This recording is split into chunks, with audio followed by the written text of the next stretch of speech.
seen affaire yi yaa ngi ragal a ñëw so bul fi nekk nag di ma wax naan ma I'm gonna come and I'm gonna challenge this and challenge that. I've sent you the link. No, the Cuba thing, we can talk about that until Saul comes in, because in all seriousness, there is a reason why ambassadors address as His Excellency or Your Excellency or whatever. Because what you represent.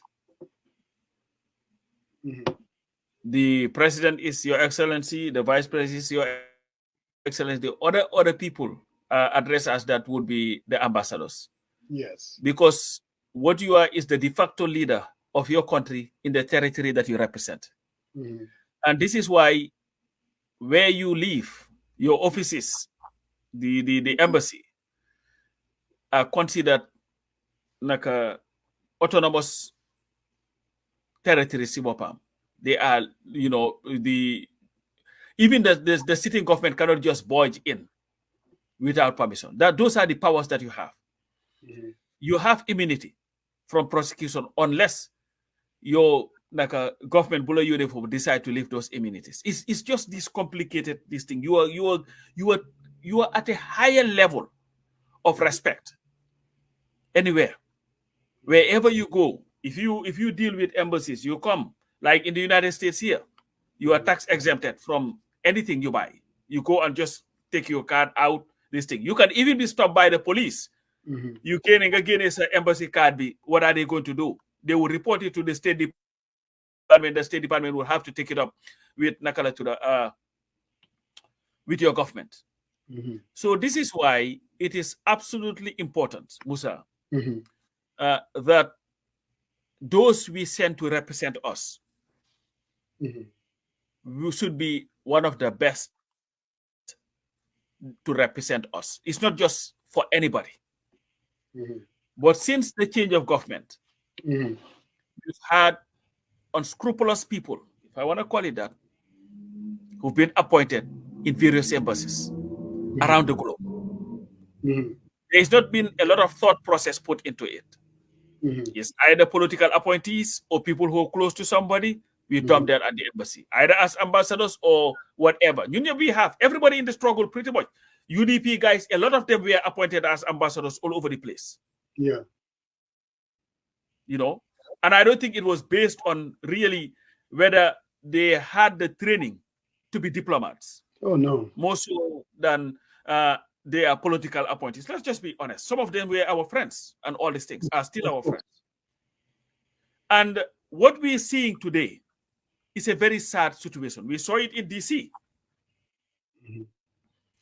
where the State Department got so fed up that they had to declare some members of our staff, embassy staff, as persona non grata. They had to leave the country.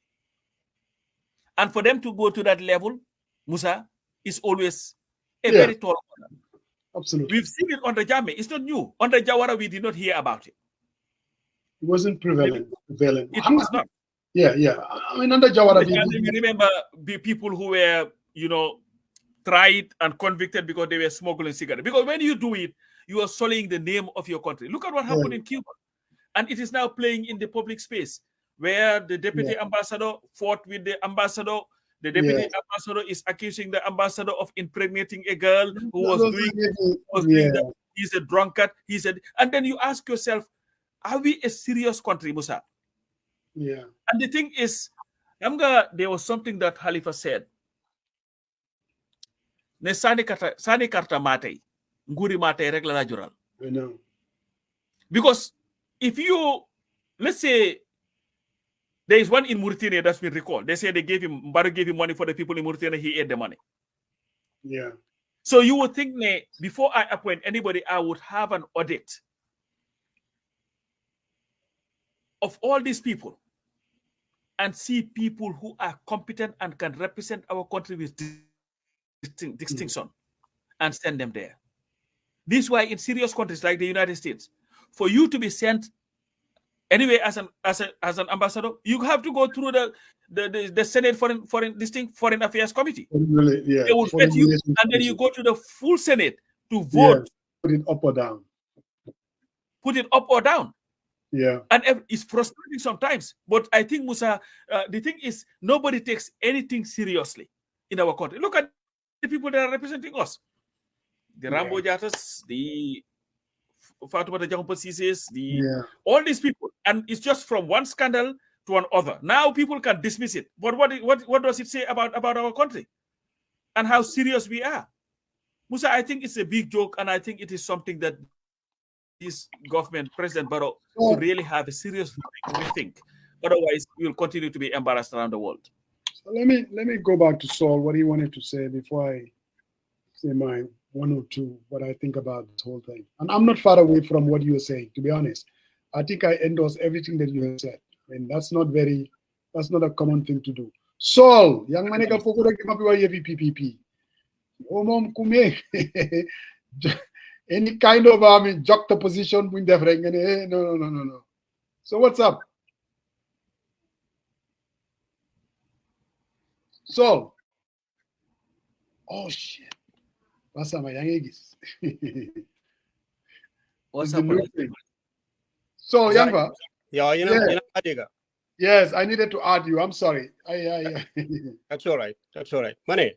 Yes. Great conversation. What they gonna hear? PPP moms. I'm gonna solale doi sa pasa marafa juk tahu. Tami solale PPP rama juk tahu.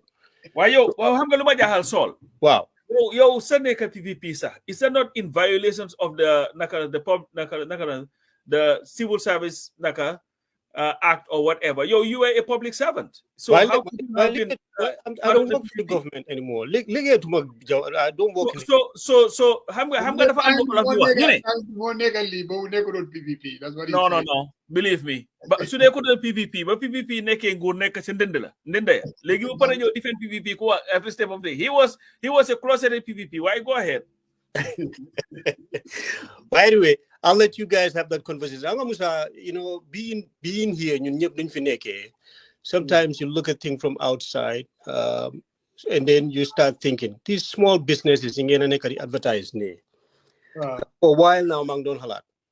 Coach Pas Namajau, I think he is in the medical field. Yo Yangi in the hospitality business. Medical field before retail service. Okay, so Coach Pas Namajau. Victoria's Secret.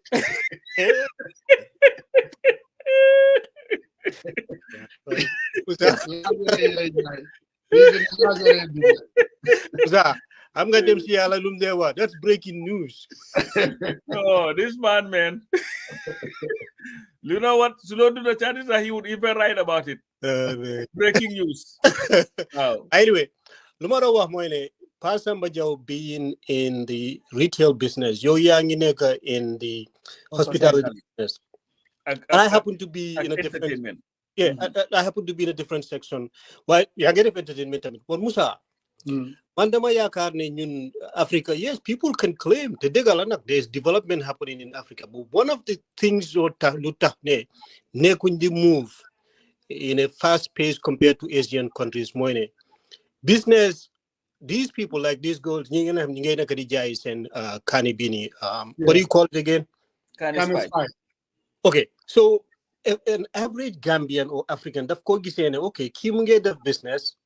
So as you say, once more they may bagage, me more succeed, and I will continue to struggle. Haramadem tabas nyabas deferrals or something similar. Ma amluma lekate and not invest. But here's the one important thing. I'm solo. Keramange wa hasma haribi alusini kimalen Mohammed Muge run for president for Senegal, and they took him out of the list. Musa, on a regular day, you also dem ligay. Sometimes instead of sajabar the food and all that stuff. You may take some of your clothes to the dry cleaner or the place to clean them. What does that do to the free time that you have by giving your service to somebody who has the expertise to do a good job, and you pay them from the income that allows you the latitude to them talk, do your financing. Coach Pasamba them talk strategize how we can better leverage his business while somebody else is supplying him with the goods you need. Morgan Pasama Jodin be talk Mandama package small bopali, the devil small bopali. Long story short, Musa. The auto industry, one of the reasons why these three auto companies in the United States are successful, and all these other companies, they all took a page from all of that. Right. They design, the engineers sit down and they design what kind of vehicle they want. They do all of their homework, and then they call in experts who are the suppliers and tell them, we want this part. Go and do a sample, which is a prototype, and bring it in and have the engineers verify if that is the fitting of what they want. Then they have all of these suppliers bring all these parts, and then they take them to the assembly and start building this vehicle. The rest is them doing their human resources, managing their people, and doing the testing. You know what I mean? Mhm. Quality testing to make sure the vehicle be it has passed all the tests. That leaves the auto industry focusing on the big picture of creating that avenue of building the quality product that they want. So we're going to get in jealous in time. Part time. You know how much time that would waste from them having to sit down and strategize. So you know what a could have business like Binta Skincare Plus, Gambian TGI Bagasi. What it does is danga jokes suba balanga halat aferi toga sa dem marse spend 2-3 hours dijena groceries. If you had a shop where they have everything packaged, young people are employed, you talk for fununu, easy supply joheko, younger new for jenalinga jenanga dem toga musa. Imagine how much time you would have to yourself, put no talk halat, strategize. But at the same time, your halis binga spend dijena bagasi jambo. Kokumunge jelo di investor, they hire employees, and those employees are going to buy goods, probably buy your supplies and your products. This is the trickle-down business. We are not able to figure these things out. Lola are going to contribute. Yeah, I mean, and again, I hear you loud and clear. But in Seoul, in Gambia, we all used to think that there was a time this whole restaurant business most likely it's not even going to work in the Gambia because people don't work out. I mean, people don't eat out. I mean, Yes. Most of the time, we all eat together. People don't necessarily, but I can assure you, that's not the Gambia that we live today. Really, I mean, it has changed tremendously. That is why you see restaurants. I mean, they are all over the place now in the Gambia. You understand, Nasane? I'm not I carry your hamne. Instead of ñu toga añ dañoo dem ci restaurant bi rek jëndi añi. But again, families ni réé woon, it's no longer like that. I mean, it pretty much jëkkër jabar ak doom in a very smaller unit. Ute nak, let's say ñoom pasamba seen kër am sure they used to be like ñoom 20, 25. ñoom ñooy woon bool bi añ. But that's no longer the case. To come back to your point, I hear you loud and clear, and efficiency is going to take care of that. Now, are there people who are going to say, okay, man, not for sumakane boba? Yeah, but in the US, who has time for that? Most people, I can assure you, the moment they get the information, wow, kide bagasami de tadiganane nehna. Yagana visa, even before Kane Spice, we all heard about Nyom Babu Jeng, the Jai, I mean, right here in Atlanta, George Njai. July 4th, so they might have done Jai Kanengi. I mean, almost like they did that. Even though you think that you can go and do it yourself, but it really comes down to the efficiencies of it. Again, I hear you loud and clear. It makes business sense to allow the business person, definitely, he can end up hiring, reinvest, and all of that is good for the economy. But I can tell you though, I don't think it's gonna be that much of a problem. These businesses, they do have potential. Right here in Atlanta, we have quite a few, Gambian restaurants, and they're doing very well. Not them back to the home country, the division of labor. That's the point I was trying to drive. Oh, you mean to take the business to the Gambia? Yes, because restaurants, Gambia, people are changing things now. Right. But I think Lee Monyu de delay. So much time is being spent on one particular issue. Think about hamne hidna kena ko amon division of labor expertise nga hamne dinamono supply mass product in large numbers for people to not spend their time running around. Traffic jamming amno Gambia yep. Some of it has to do with all of this. Yo danga jena ne danga dem jendi fi mata, danga dem jendi fi li, dem jena kong, dem jena. If you were to go to one shop, a place where you can buy groceries and everything you need, Musa, it'll make life much more easier. People will be healthier. Then the government would be able to control the quality of the products that are being sold to the public. you want to manage affairs. I mean, it's an intricate situation. And then sadly, Adama Barrow is not the answer to our problem. So, thank you very much, guys. Dr. Barode, and I guess you'll fly over you in Gambia, bro.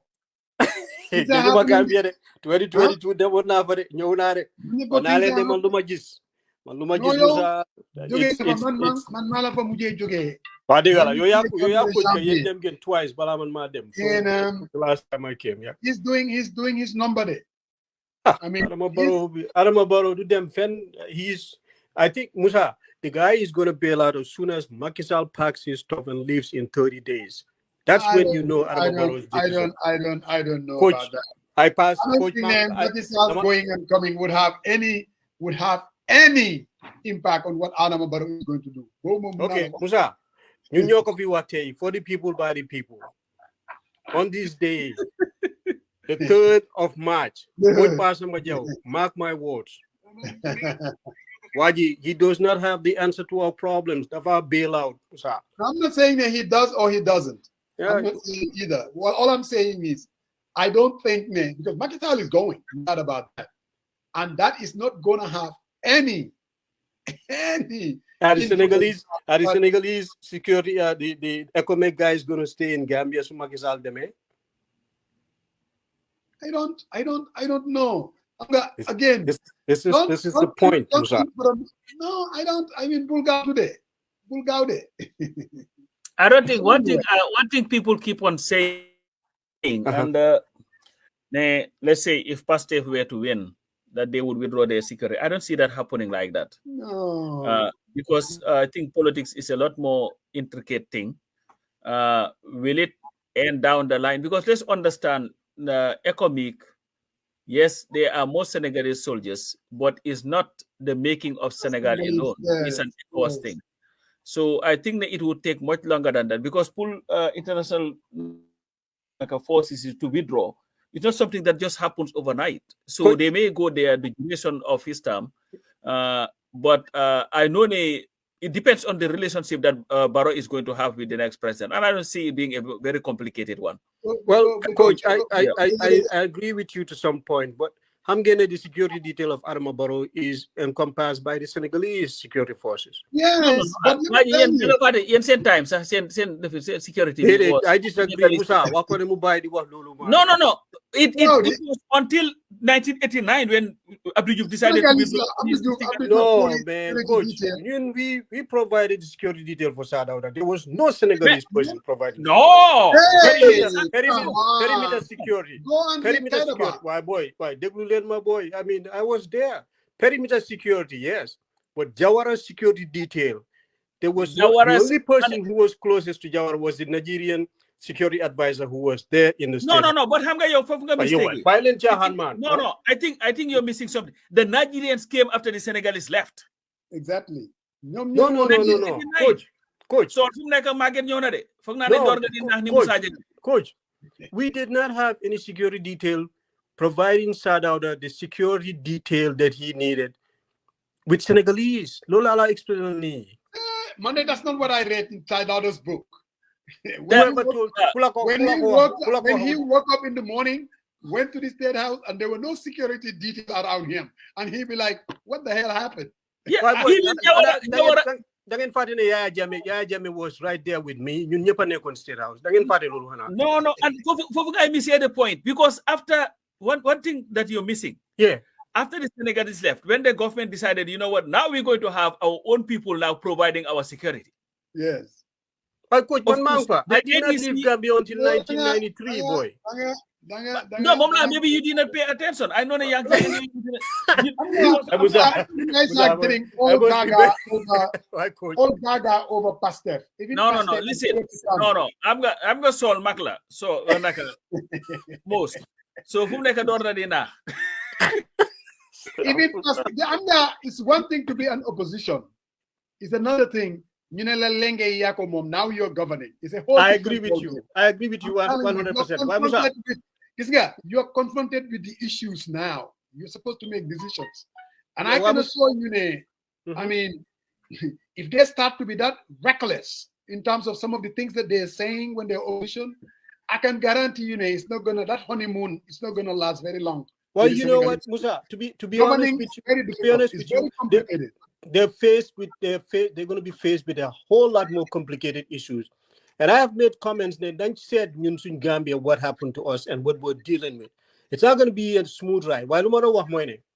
Just 2 days ago, Deganane Kasamas, a big number of these rebels have actually torn down their weapons, and they are now going back to go back to the civilian enrollment of being good citizens. So one of the strategies Lumak Sall employ with this security detail from Senegal, Nekavunon, and again, because of this Casamance rebel issue, that's one part of his security thinking. So if any problem you will see a good relationship between the Casamance and Senegal, the northern side and the south. Kelolu Moita, you think about the security detail being providing us in Gambia. I'm just telling you this. No, I wanted to read something for you. Wow. On Friday, 18 August 1989, I left for work only to discover I had no bodyguards posted or any other security details, for that matter, apart from my orderly and aide-de-camp. The bulk of this presidential guard was Senegalese, and they had not reported for duty. Strange as it looked, it did not deter me from proceeding to my office and start my day. I immediately approved the emergency request by the commander Mansour Nyang, then presidential guard commander, to see me. He arrived at 8:45 a.m. and informed me that he had received instructions that the night before that all Senegalese troops in the Confederal Gendarmerie, including the presidential guard, were to leave immediately. He had no answers for the fact that I had received no official notification of this major action. I phoned President Diouf and asked for an explanation. There was not much he had to say, but would leave it to Confederal Defense Minister Medoune Fall, who he said would come to explain at midday. So they left him. He had nobody. The Senegalese were the ones protecting him. No, they were nowhere to be found. And you can read it on. I have that book, Coach Passamba. Yeah, read it, right? Explain. You guys are not getting my point. The people who provide him the security detail, the perimeter security, from them, it was a group of people from the NSS and some from the military. Kini Jaune Mingena Dega Bente, he's in the army. Jaune was Pabi's oddly Momone Kondifinam. He was his chief security detail.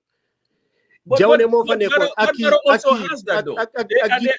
I'm sure Barrow has that. He has. No, he does have that. No, man, boy. Senegal, you should know Senegal, you could escort from there. He's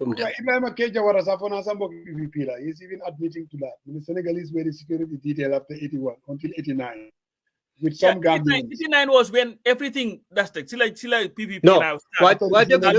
When I joined Bima joined in 88. Probably it happened before that. I'm just telling you, 88 la joined NSS. There was no such security detail for visit time in Jawara. That's what I'm trying to explain to you. They might have been there immediately after so you were not getting all the it was classified. that's the struggle we used to have with him. Arama get discourse of very Cuba, man. All right. Thank you very much. But Pasama, I mean, like I was saying, I really agree with some of the things that you've said. I mean, most of it really.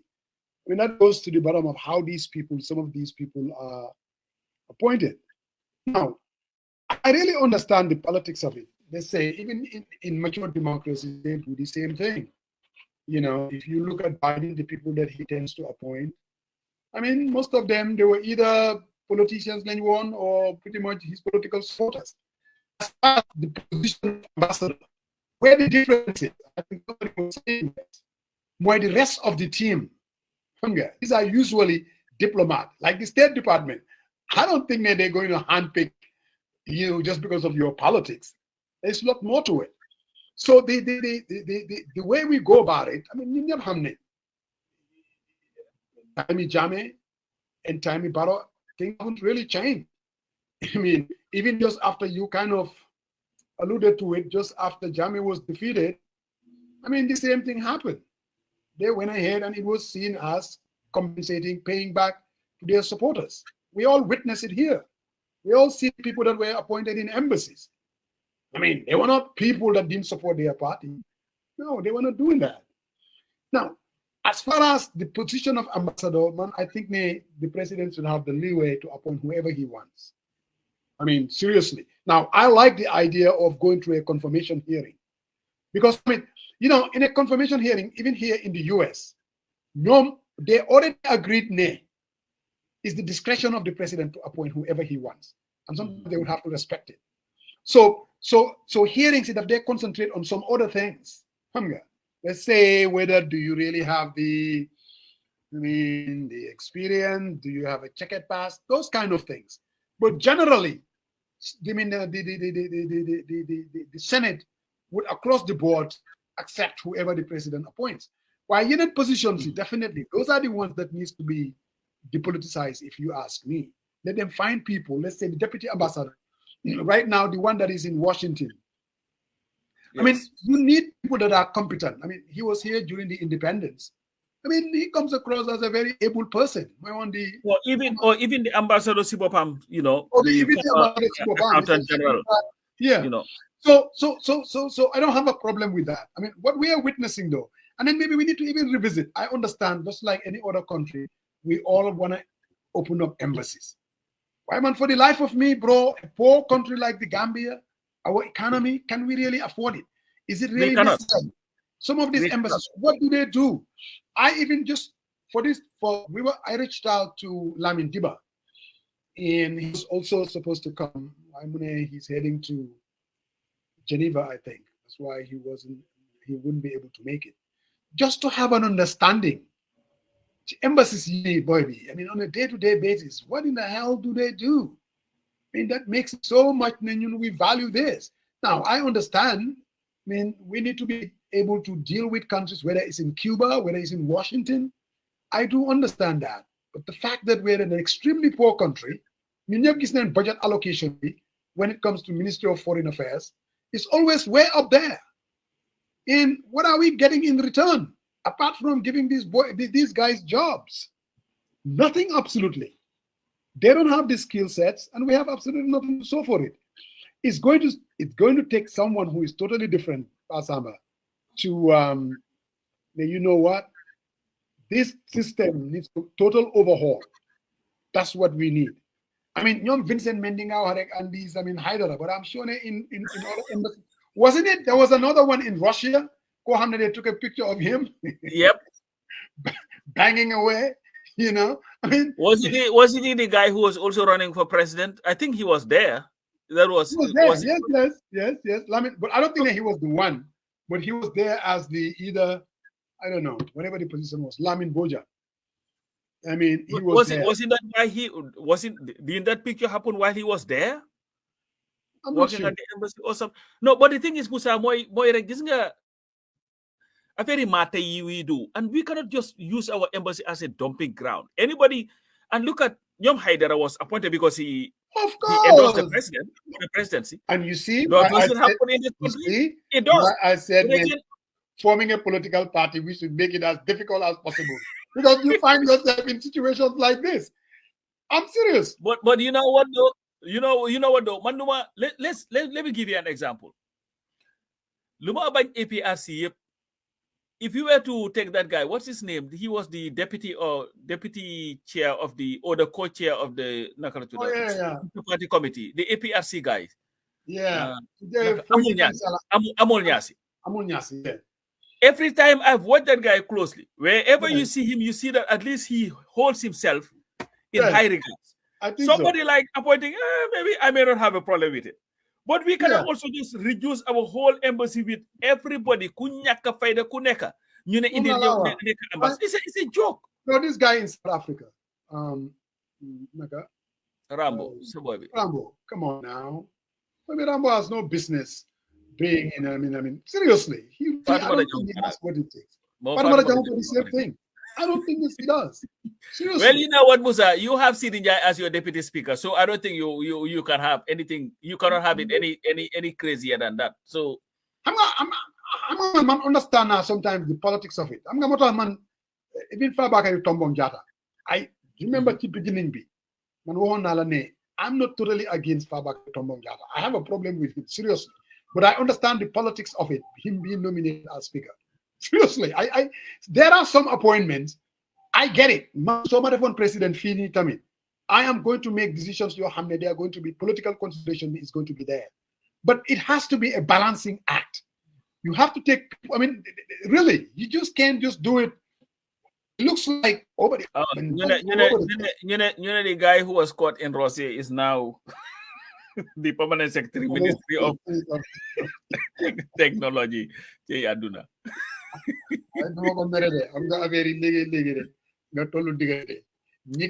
people that created the entrapment, they are the ones to be blamed. But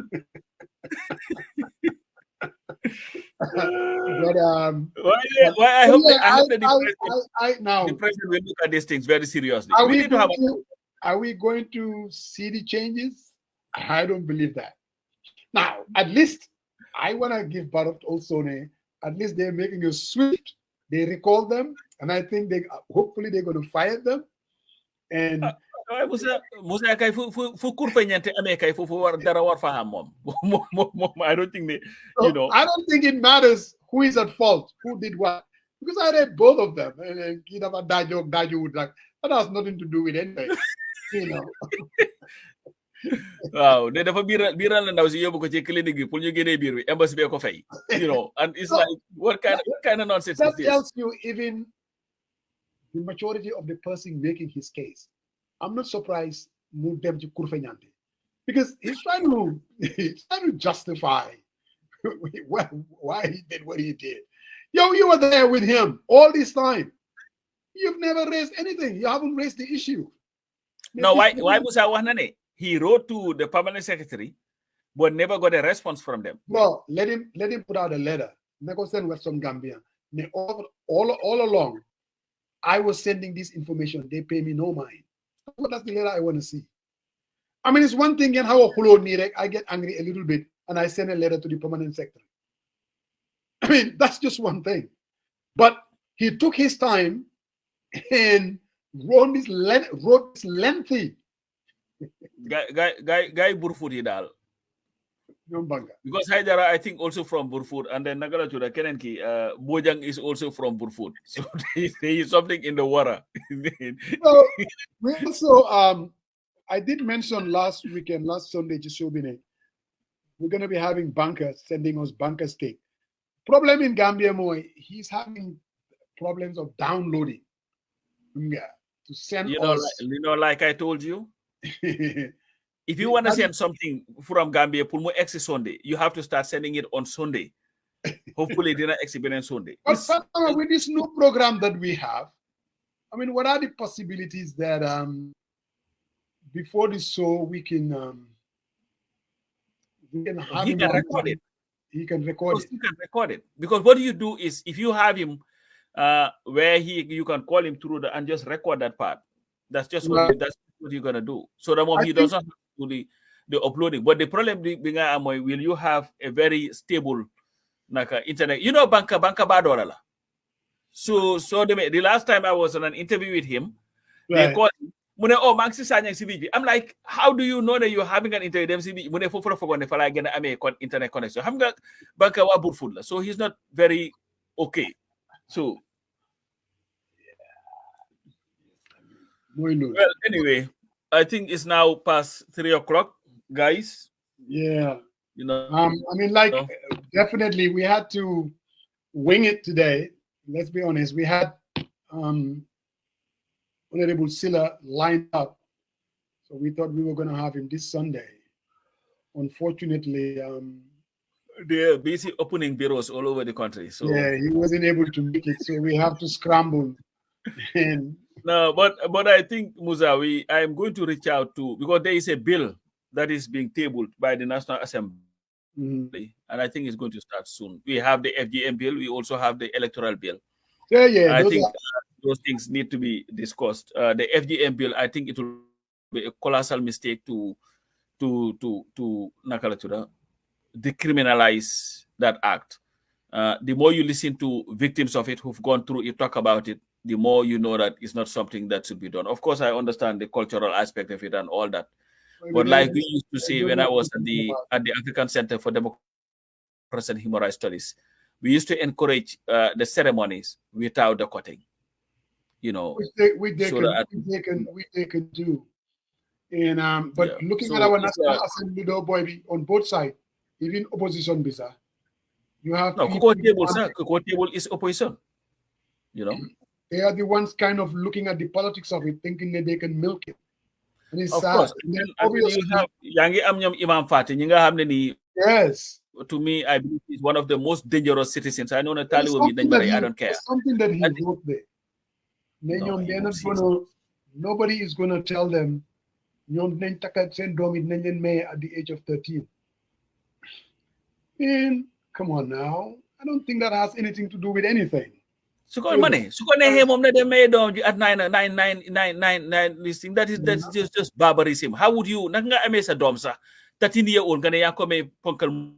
So Marty is always speaking, so maybe I read it. When the issue of the foreign service is not only because of the poor leadership of the government, but also the poor leadership and ineffectiveness of the political parties and the National Assembly. In all of these scandals in the foreign service, why are they not on a serious matter for the political parties and the parliament to address? While there is no vetting in the appointment of diplomats, but there is a National Assembly committee responsible for the foreign service. What do they do in the face of these scandals? Why our political parties not taking up these scandals to hold government by the neck? Who is checking the foreign ministries to ensure that they are making the right appointments and holding irate diplomats accountable? So I hope the show will one day dedicate itself to discussing the rule, function, performance, and effectiveness of political parties and the National Assembly in the Gambia. Well, I think that is very apt, Mari, because at the end of the day, hey, Musa Fumne kani diga. No, we actually been in level. But man of God again. No, I think Madi, that is important, where we can have you and have some other political, because at the end of the day, our democracy is as effective as our opposition, our political parties. If the political parties are not effective, it affects our democracy. The problem that we have in the Gambia, you have a civil society organization that is moribund, that is very reactive. You only see them when something happens. It's not like they are out there being proactive. You have the political class that is also, we are a reactionary country. The only time that you hear or say anything is switch over the. But what are we doing to make sure that we are holding everybody accountable to the extent before you in fact do something, you will think about it twice. And I think, like, I agree with you. That is something definitely that we have to look at effectively, because our politics is transactional. Everything about our country is transactional. And this is why 19 political parties, none of them can show you. If you were to ask outside of the 4 or 5 that we know, tell them to name at least 10 members of their parties. Chances are they may not be able to name it. They're not. They're not. So, I mean, we got our work cut out, and we got to keep, we got to keep going. But at the end of the day, unless we elect the right leaders to represent us, let's not expect change to happen. No, but it's not even, it has to start with those that are presenting themselves before us to elect them. Those institutions called political parties. They also have to be functional. The chances are they play the same game. Of course. I mean, they think that that's the only way they can win. I mean, outside of DOI, they copycat. Some guys. So then even UDP, so they're getting some of their people. We have some NPP people that cross cabinet. NPP people, man, give me a break, because that is not something that they can win. What they need to do is just focus on winning the hearts and minds of the Gambian people and saying some of the things that Madi is saying. Talk to your National Assembly members. You have membership there. Let them challenge some of these issues. But even UDP, if you ask them this FGM issue, they're very opportunistic about it. I mean, they're the same people that would tell you it's a cultural thing. Musa, right behind that. Musa, the anti-corruption bill. Right. The same people that are talking about corruption, we are not the same one that wanted to water it down to where, in fact, if you are giving a gift, you take. In fact, How can you be a serious person who is representing the people, knowing the poverty of our people, and then you're giving a car by the state that tells you, oh, we'll pay half, you pay the other half, and you want to defend that? That shows you the level of commitment and seriousness of our people. Who should Nene Frida Gomis, Kenyala Digger, Hana Lempila, Emma Digger Nagni Yemenulo Korgi. Why not Kerek Manglegis Bantaba? Janka Yanko for Tebemba. Wow. My sister Aldunun. You're doing your thing. But I mean, you have a blessed Sunday and without a doubt, blessed land. Bansama Mayangi Pan Korgi, Korgangi Jublusi. Loolu wax ko ñu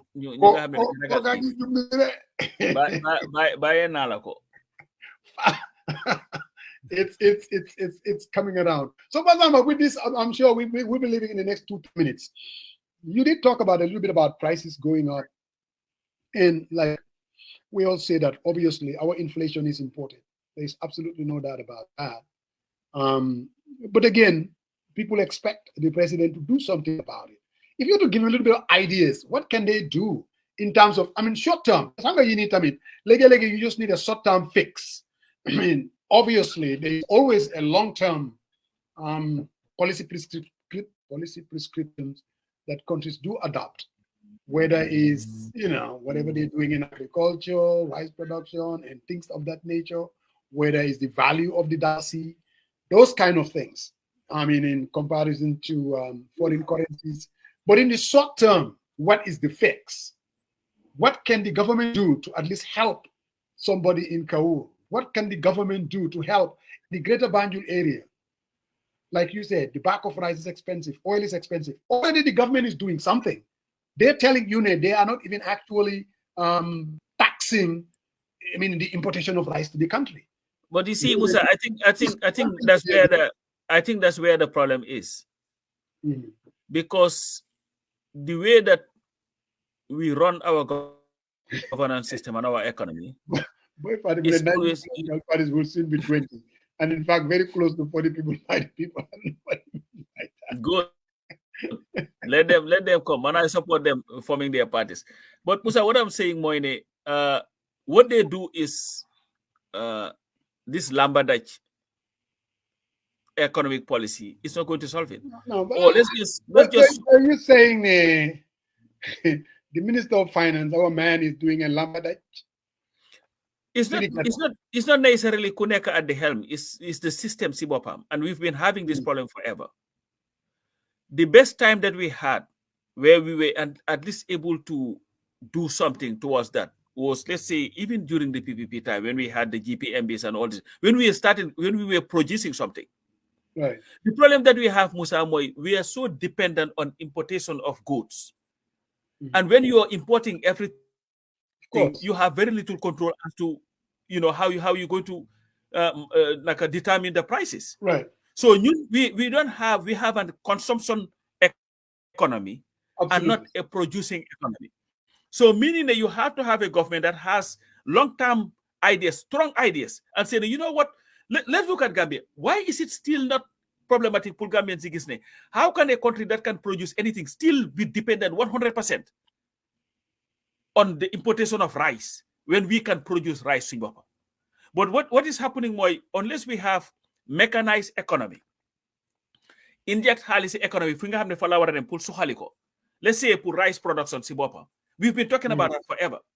We had the Jahali Pacha project, which was corruption. It pretty much ate it away. It failed. Jame came with eat what you eat, drink what you eat, and all that nonsense got us nowhere. But Jame, if you listen to him though, at least the rhetoric, he has it right.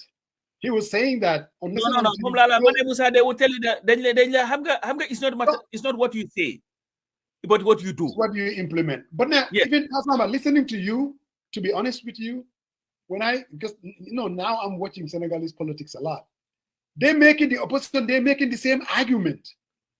Alors, lu nekk, I mean, suñ ceeb bi koy jëlee bitim réew, suñ tamata ji dañ koy jëlee bitim réew, ñun ci loolu rek lañ war a génn. In other words, I'm going in the United States. Isn't it the fix is just there? The fix is there. It's like we are not Hamga lule happen moy, we become so comfortable when you get into government. We've not had radical leadership. Transformational. Let me give you an example. Mhm. Thomas Sankara became president in 1983. Mhm. Was there until 1987 before they killed him. When he came, he did not go to the IMF for loans. He was opposed to all those things. But he was able to put policies in place through sacrifice and all that. Burkina Faso all of a sudden started seeing a turnaround. The economy was doing very well. People were doing very well. Environmentally, everything was changing because of the leadership that he had. He refused to be drawn into this extravagant lifestyle that our leaders live. He was not using the country's money, spending on traveling and attending conferences and all that stuff. So everything that the government was using towards uplifting of the people. Now, the United States imports a lot of things. And I knew this when COVID hit. Mhm. I was the supplies coordinator of my job. Mhm. And all of a sudden, we started running out of stuff. Right. And I said, let me check. Almost everything I checked was made in China. Yeah. But where the United States can control that is because of the tariff that they can put on goods coming from China. Yes. Right. China needs the US market. Right. To the extent that the United States can put any tariff that they want, but China would try to negotiate with them to make sure that their goods come here because of the size of the US economy. Mhm. Now, you look at the Gambia. We do not have that luxury Mhm. of putting tariffs on anybody's goods that are coming in. And this is where our focus should have been, how do we start now enhancing our economy and making sure that what we consume is mostly, we may not be able to produce 100% of it, but at least up to 40% or so is produced by us. We have the land that is very fertile. What we're missing, how do we, the mechanization of it, the storage, the production. I got it. If you go back and the framing of my question, I get that. There is the long term. Short term, short term. That is going to be the heart. That is going to be the heart. That's of the hard thing. You know, Musa, this short term. This is short term. But Lima mean I want to come back now. Mary Corby is going to be week after next. People are already scrambling, saying, "Oops, we got issues. How can we go through this Ramadan? We're even on Lent right now, the Christians. I mean, and I'm sure that the prices in the market extremely expensive. So what I'm saying is, what are the possible quick fixes you think? There are no possible quick fixes. You know why? Because what else can the government do? They cannot. Price control is there, you know. They can do that. We don't have it unless you come with an act in the National Assembly. He can use his executive powers, I think. No, he cannot. He has the votes in the National Assembly. If they ram the bill within 2 days, No. What they did was, for all those bills, because the process is, because you have to gazette it for a period and all, there is a long process that it takes. This is short-term solutions in the Musa is the reason why we're in these long-term problems. But but people need this relief, though. Don't think for a moment. But let me ask, what other relief? Now, price control is not taxing the goods. I'm not taxing. No, but they're not taxing them. How do you know if they were taxing it? Do you know what the bag of rice is going to cost, or a bag of onions? There are things that because of the tax, or even forget about that. Gas, this petrol. If these people were just taxing it, I'm not in Nigeria. They even have that. There was this president who was running. What's his name? He ended up losing. He was very competitive. Peter Obi. He's totally against this. How do they call it again? These subventions. No, not subvention. It's tax protection, whatever they call it. There's a word for it. Somebody who's watching can help me out here. You know, just relieving people of taxes, like certain goods. Government kind of taking the bite of it. Well, I think Raila took that out when he came in. You know? What he's saying is to hell with that. Government should get out of that business. You know, in subsidizing. Yes, these subsidies. Yes, subsidies. I mean, he was running against that. That is why Africa, we are in this ditch. But again, But Musa, the United States, what they do for their farmers, they subsidize farmers with billions of dollars. They do it, but they can afford to do that. We cannot. No, we cannot. And what is happening, the reason why we fail is we are trying to do something that we are not capable of doing. What will we end up doing? Go to the IMF and the World Bank and take more loans, take those loans and just give it to people and say, General Gerte, General Malopul, where you will go back to the same problem. We have to have a transformational leadership that is one ready to sacrifice. But all these things cannot happen when corruption is also so rampant. Yeah. Where money that is supposed to be spent somewhere to benefit people is put in the pockets of people, and those people will go to jail for a few months, and the president will come and say, you know what, because of health reason, I decided to pardon the person. So there is no seriousness. Yeah. But man, what I cannot understand, let's look at our country. Apart from Donald Trump, because you never know what he looks like, because he always has this makeup on him. So you don't know the real Donald Trump that you're watching. I would want to see him without makeup to see what he looks like. Every president that comes out of the White House, what do you look like? Old, raggedy, and gray. Yeah. You make a Gambian a minister, they become fat, bloated stomach, and no bobati, and the suits. So here they appoint people to do the work. There we appoint people to enjoy. More than nobody wants to leave. Like every sering, they will go there. Chances are, if you go to Barrow's name, every sering in the Gambia has his name written somewhere and put under a stone because some minister went there to make sure that he is never going to be fired. So unless you have a leadership, Musa, that is ready to sacrifice for the people, these problems will continue. This notion of short-term has not solved anything for us. It has never, it will never. We don't have the means to pull up short-term fix. The only short-term fix that you have will be for us to go and give every family a bag of rice. Those are some of the, because even the United States, we don't have the means to do that. During the time of the COVID, Biden said $1,800 check. So during the time of the, sometimes government would do that. Guess what though? When Biden did that, the United States could afford it. That's the thing. Because if you talk to people, they tell you, oh, the United States debt is over $1 trillion. The United States mostly takes debt from itself. Mm-hmm. So send treasury bills here. That's where China said they come and buy those treasury bills. The United States can do that. It's not like the United States went to IMF and said, you don't want to help borrow with some short-term. Short-term is not this. This is not short-term, Musa. We have to have long-term practical solutions to our problems. Why this notion of handing out? Let me give Barrow a short-term solution, man, and the Mr. Fix it. He's too political. Long-term, the problem is there. Clearly, you're right. We have to invest in production. We have to definitely do that, whether it's working with the private sector, whatever it needs to be done. Halifa Sallah has always been pitching that. There are certain things we should be able to produce it in this country. Whether tomato, whether diulin, whether onions, whether the basic things that our people need. The other one that our people need more housing. Should government intervene? Let's say, for instance, police officers, civil servants, government can turn around them to Allah Burudia, build for 1,000 units. Work with it, try to find a way. The moment you give housing to the civil servants, the moment you take care of their daily survival, I think that that would be a start. Now, we are where we are. What are the possibilities that Weri Corbini Nini can afford a bag of rice? Simple. Jammeh tried to do that, even though it was ridiculous. But I think government can still do it. Why don't get them? And again, people don't laugh at me now. Why don't you government basically go out there and import 5,000 bag of rice from Japan or wherever, and come and sell it. Sell it price more can be afforded by the poor people that are out there directly to them.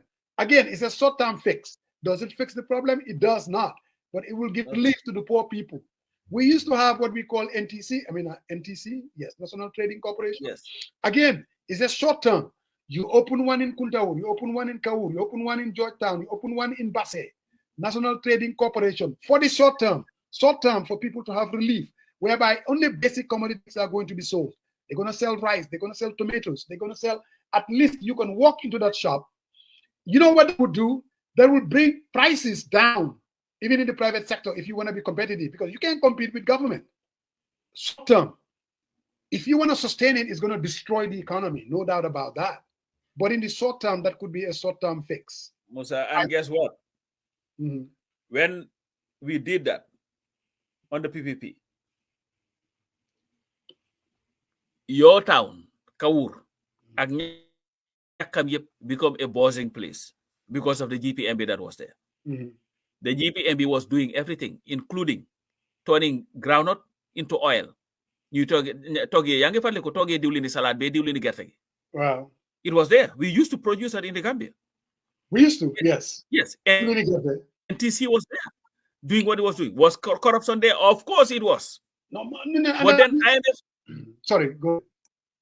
IMF came and told the government, no.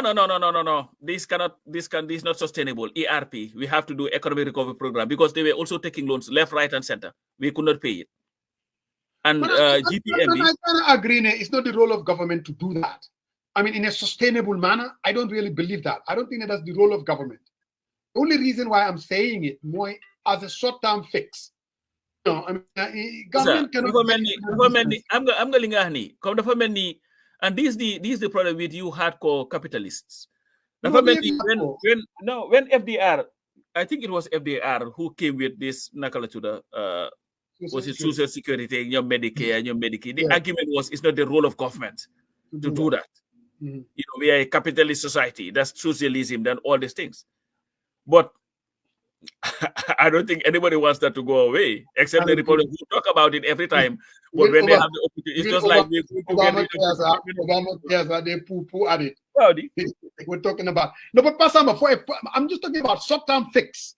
And Amisi is talking about the corruption of it. It's not going to work because of corruption. I get that. But I'm telling you, a leader who is committed to make sure that you're going to fight corruption, anybody found guilty, you'll be put away for a long time. I think it could bring prices down. I think the government muna in the Wafiko Rente Mumfa, but GPMB Dandal. You bring the ship tied into Dandimayo with thousands and thousands of bags of rice, oil, and you name it. Or they have a national trading corporation there, temporal. They'll be selling it to the poor people. I think that can work. And Gambia is the only country for how many? Prices would go up because of they say something, but it never comes down. Whatever gets to 2,000 is never coming down to like 1,900 or so again. It's just something is just not right. It's the exchange rate phenomenon. No, Musa have a problem with Huh? No, exchange rate like this. Exchange rate is dollars. You need euros to purchase these things. But that's what I'm saying. If the exchange rate has gone up, meaning everything is inflated, when it comes down, at least your prices should reflect that. That's what I'm saying. It's not going down though. 67. From Neka, it has gone down to 64. No. The dollar has gone down now. No, black market bilade. Your central bank and the weightage is a halis. Siban bank and black market bilade. Usman Jallo la call neko ñew suma dollar bi lay bëgg na ci dalasi yu bari. No, yo am nga dollar yi nga yobo dafa bari bo xamne ni mën lo ko gaal so gaay dañu wara ñew fekk ci la. What I'm saying is this. If we are able, I mean, it's a demand. I mean, it's a foreign currency demand. If we have enough of that, prices are going to go down. No doubt about that. We don't have enough of dollars. We don't have enough of euros. It's expensive to buy those things. And that's where the problem lies. So unless you develop an economy, unless we are able to export, so that we can gather these, that is why a Minister of Finance, is convenient for you. For somebody like Sidi Keta, they need the IMF. They need somebody giving them those foreign currencies. But I'm going to learn more problem in Angusa. This is when those, I'm going to learn more happen. Like we used to say in Doi from 87 by I-92 during that time. 86. Nenga jem ñu jox la loan. And this is how they used to explain it. Dafa melni yow mu dem ci bank bi jël fa loan 1 million. Xam nga that time 1 million was a lot of money. Tabax ca taaxi kaw takka seen ñeenti jabar buur bu set ngay cu su yàggee xaalis ga jeex loolu am loo ko fayee. And that's how we were living. I'm going to say the money that we are taking. Look at the Barrow government, the amount of money that came into that country, Musa, from 2017 to date. Especially you look at NABEC. It was like every time 100 million from this, 100 million from. I'm talking about $8 a guinea that were coming to that country. You think that they put it anywhere that would revive our economy? And this is the problem that we have. And the problem that we also have, Musa, the reactionary nature of our country. We are sitting here talking about very Corby. These are governments. They think long term, where they factor all these things. The only time that we worry about what is happening is when it happens. Where the Corby 2,300. Everywhere record we hear the same issue. Yeah. So we are reactionary. We don't listen. If Thomas Sankara, even in the long term, bringing back an NTC and things like that. I want it brought back now. NTC, GPMB, and all this Nakalatura run by competent people. Man, I'm a socialist. Yeah. Don't leave the people at the hands of these economic predators. What do they call them? Predators. Yes, predators. They are just here to fill their pockets. That's all. They just make profits. It's unimaginable. And then at the end of the year, organize a gala night, pull tankland for paying their taxes. After you pay the more taxes, you're the champion. President Barrow. I even saw President Barrow, they have been given an award. I don't know for what though, but he doesn't pay taxes. Dr. Barrow is doing, and I guess a little flyover, my friend. I saw the flyover. The roads are nice. But he's investing in the infrastructure. One has to give him that. There are things that he's doing that I would, no doubt about that. Well, one has to give him that. I think I've given Nakalatura Sol Baji, PPP, yes. Yeah, PPP. Unless get bankrupt within Nakalatura 20 years of coming into existence. But hopefully, we can bring somebody to help us. We're not economists. To help us why we're still relying on this and whether some of these ideas that we're even proposing, they are You know what I can do? We can try to bring the Minister of Finance is supposed to be addressing the National Assembly, the budget speech. I think very soon. I think I saw that somewhere. Maybe we can bring him to tell us. The Minister of Trade, Sibopam. Trade, but and also, and it's not going to be a 3 hour because I think that he was very exhausted the last time. This is no, it doesn't have to be, and we had that conversation. It doesn't have to be 3 hours. Yeah, but the trade, let 1 hour. Tell us how relevant is infrastructure when the population is sick and hungry due to poverty? No, Tukulor, I think you can bring your point. Thank you very much. Tukulor, I seriously believe the infrastructure is I think is important. Really, I seriously believe me. I don't think we can build an economy. In the absence of, the right infrastructure, whatever their motivation is, let's say, for instance, in Kaur, Jimbala, coming to Kaur to sell their wares. Now that it takes them 5 minutes to get to Kaur. That helps that area. I think that always helps the economy. There are things that are actually working, especially when it comes to the infrastructure. I'd rather do that than even subsidizing this petrol if needed also. And if there was one subsidy that I would get away from, more even this gas subsidy petrol do not subsidize that. You want to drive a car, you better be able to afford it. I'm telling you. And you know where you start in that? This is a car, all these ministers, Axel Moto Ibari. Yes. You'll have an official car, but permanent secretary car, director car. Bro, I will not subsidize. I will subsidize the basics that a Gambian needs. I will subsidize rice. I will subsidize oil. I will subsidize housing, sir, if it comes down to it. Because again, we are saying as a government, we are willing to go out of our way to make sure a Gambian would have reasonable housing. A Gambian will be able to afford at least 3 meals a day or 2 meals a day. The affordability. Yenak is your business. I'm not subsidizing the oil. I'm going to take those taxes to be able to subsidize the very things that I'm talking about. Again, we need to. Monday, president. One thing I know, I get a table 100,000 and then a table 100,000. I think those things we need. And you know what? These are sometimes government offices. No. But because what is the justification for it? What is the justification for it? Of course, yeah, it will go to somebody's pocket, but do we have the means to be able? That's not even budgeted for. Well, I mean, that's not in the role of. I mean, you have no business doing that. If the private sector wants to do it, AfriCell wants to do it. I mean, that's AfriCell's business. But there is one thing that we all know in the Gambia: whatever you are doing, the only game in town is the public sector. The public sector. That is why people are cross-carpeting all over the freaking place. Because if you're not in the good books of this government, like a nephew of mine told me, man, government do mako contact bro, man, my uncle, man, ko binyo ma andak yo, man, business be man me. I cannot afford to be against. That's exactly what he told. We went to a wedding, all these big guys, and they came to the wedding. And I go, bro, yo, film guy, raise elbow, my uncle, smoke or devil, mother die. So that's that, you know. But yes, Tukulo Bimom, I agree. The food supplemental subsidy Jawara had, I like that. I mean, there are things, Yo Hamne. That is why sometimes I like Nyom Halifa Sallah and some of the things that they put out there. I have a feeling you said what they can deliver. Because I mean that's the only way you can know whether this thing works or not. I mean, they've been propagating it for the past 30, 40 years. I mean, whatever we have is not working. Whatever we have is not working. Gambians are getting poorer. They cannot even afford anything. So what's the risk of trying something different? You know, they're saying the government can play a totally different role. I mean, what is it? Isn't it? In fact, the irony of it, Musa, when jobs were readily available to Gambians, right? People were enjoying pretty much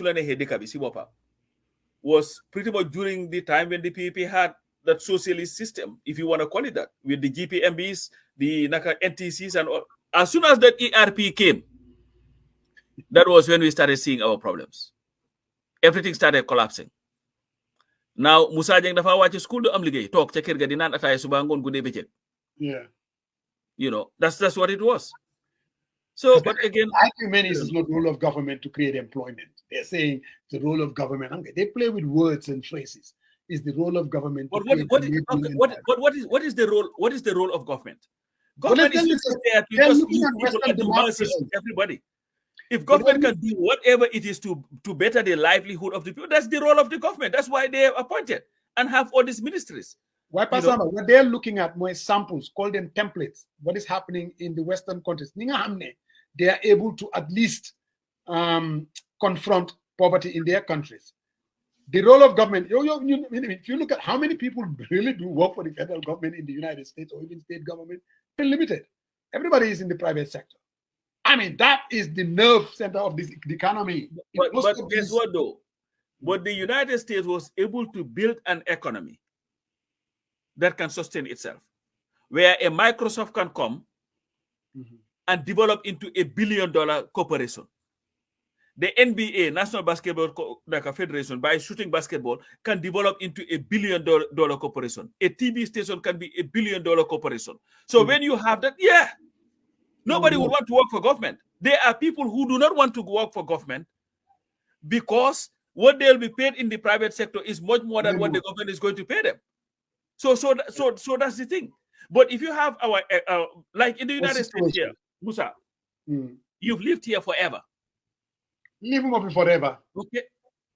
Do you think you definitely care about who the president is that much? No. You will have your problems. With the president also argue said economy, hot economy, but it's not necessarily affect you to the extent your life. In the Gambia, when the central government shuts down, the whole country shuts down. Look at the public sector, they only gave it down. We're going to shut down the government. When they say shut down the government, who does it affect? Those who work for the government. Yes. That will not stop you from going to job at your hotel. That will not stop you to go to work at my job or anywhere else. You know. G. Oh, see, print the bill. So no. Look, that debate is. I mean, that debate is there really. I mean, looking at our circumstances, whatever we've been doing, Sold that lower that I'm not going to pay PPP. The ERP was as a result of the coup in 81. Yeah, of course, that's what they'll say. I mean, I think, can government do more? I mean, government is the only game in town. And then you have corruption into the place. Is it the most efficient way of doing some of these things? Maybe not. But until we get there, Yep. I think the government, even if you if you go to macroeconomy, I remember taking that class. Only go like 8 hours job. In the middle of the course, I dropped out. I went on the F. And when they're giving you the consumer plus investment plus government plus this aggregate demand, and government is there. The government contribute into the economy. It's part of that equation. In our case, the government, I think, is the bulk of it. Really. No, yes. And some people are saying the government need to do more. Again, like my housing is my pet project. Pastor Mark, isn't the poverty that we see in the greater Banjul area has a lot to do with housing. No, Mane, I was listening to. They're able to fix that. I was listening to something that somebody sent, and I think they were talking about over 60% of Gambians do not have own houses or all that stuff. We have all this land that people are grabbing. They cannot even afford it. We have houses there and you're renting it to people. I don't see how an every Gambian will be able to. I have nephews that are renting and I mean, when you're paying $6,000, $7,000 a month house rent, take a police officer. That's years more than your salary. Take a police officer. Traffic police is married with 2 kids. Bro, Koku, if you take care of that housing, come like they used to do. Now I'm on police lines. You remember that? Yeah. Yep. I mean, if you go to any major town in Kaur, Kuntaur, or even in Banjul, have police lines whereby they will give them housing. You know what? I mean, that's going to take care of a whole lot of their problems. Oh, yes. You know what I mean? So if I were maintained, definitely, if I were the government, that's the way that I'm going to think. Okay, the civil service, but ally them and build 2,000 units of housing for the police, for the nurses, and create a city for these people. I don't think it's an outrageous idea. No, it's not. I mean, the moment you take care of their housing needs, I think they will not be worrying about it. Now, what are they worrying about? They're worrying about, obviously, you already take care of education because kids don't pay school fees amateur, primary level up to, all you need to do is just uplift the educational standards. And then, like you said, the long term, you take care of rice. For the short term, I will subsidize the damn thing to make sure that they can afford it. Any government, until our economy get to the next level, that's what our focus is going to be. I think it's time now to set up STGDP party. So Musa will work on. You feel like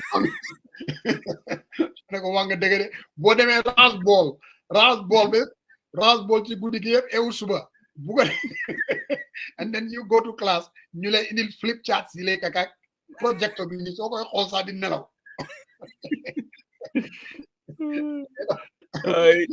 But I'm serious though. I seriously believe that. I believe the government has a role. Unfortunately, they're just directing it in a totally different direction.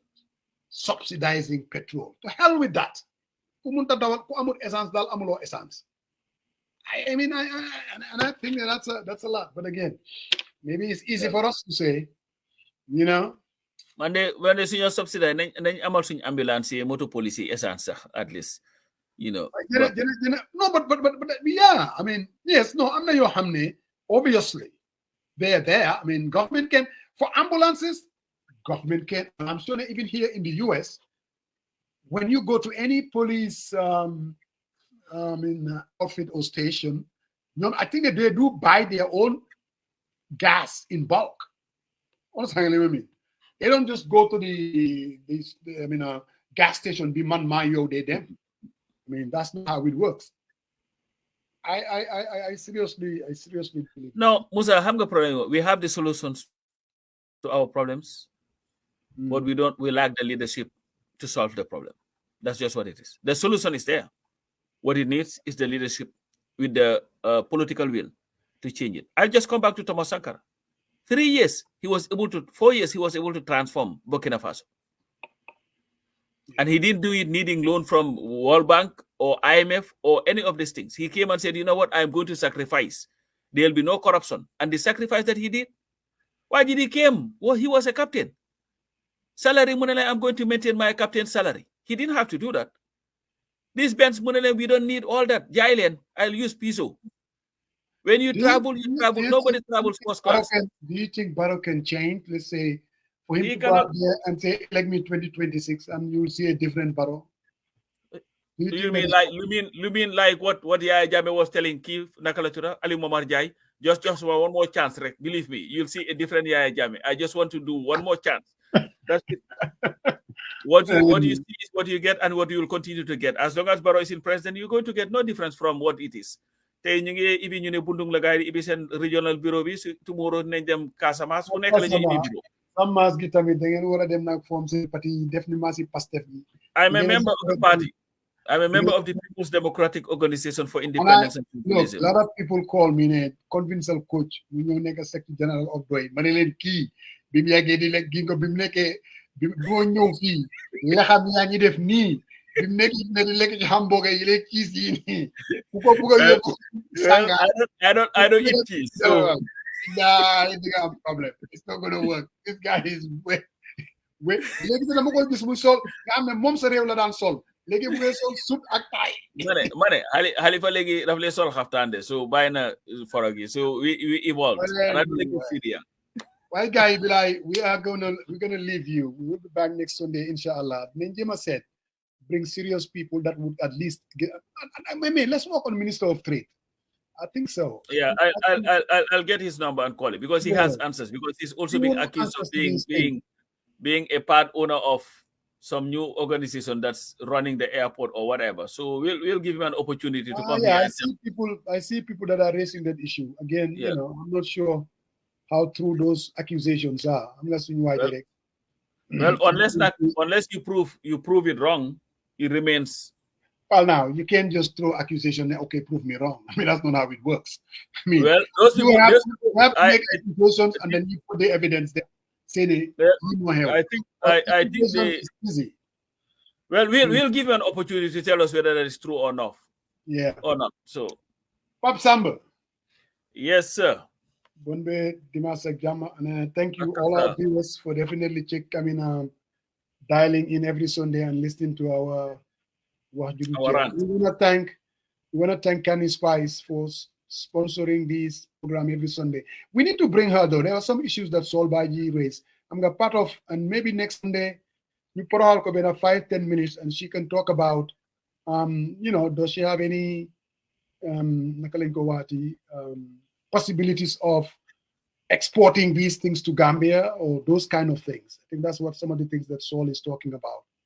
So my Jame, maybe we'll bring you next Sunday to talk about some of these things. We want to thank, of course, Global Properties coming here and sponsoring us for the entire year. We definitely appreciate it. And I think they have a new project coming in. They call it the Lakeview. Or Lakeview, yeah. Yeah, it's a new project. And I think it starts at about 58,000 pounds. Maybe we need to reach out to Nilan to maybe change and happy and give us, because we still have this Gunjur one that's been running. And boy, Bob Touré tasa Gunjur ma waatu ma fa dara. Bob Touré is a Gunjurian? Gunjurian la Gunjurian la big time. Yeah, man. Yeah, bro. All right, guys, thanks. And we'll have our guide next week, Sarian. He should be. Sarian, yes. Actually, sir, Senon Nakolivi, in fact, he's flying in today. Yeah. And he did say, if I can tell Nanyu, he'll be able to dial in. So at least Nanyu Muna break all down. How is Dr. Barrow doing? Yeah. Yep. Right, man. The author. No, I went to buy Musa. It's a 34-page book, and it's like what, $25? Full hard copy, and then $19.99 full soft copy. Come on, bro. You need to support our president, Mac.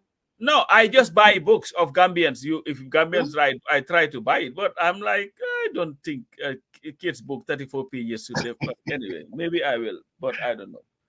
All right, man. All Thank right, you. guys. Later.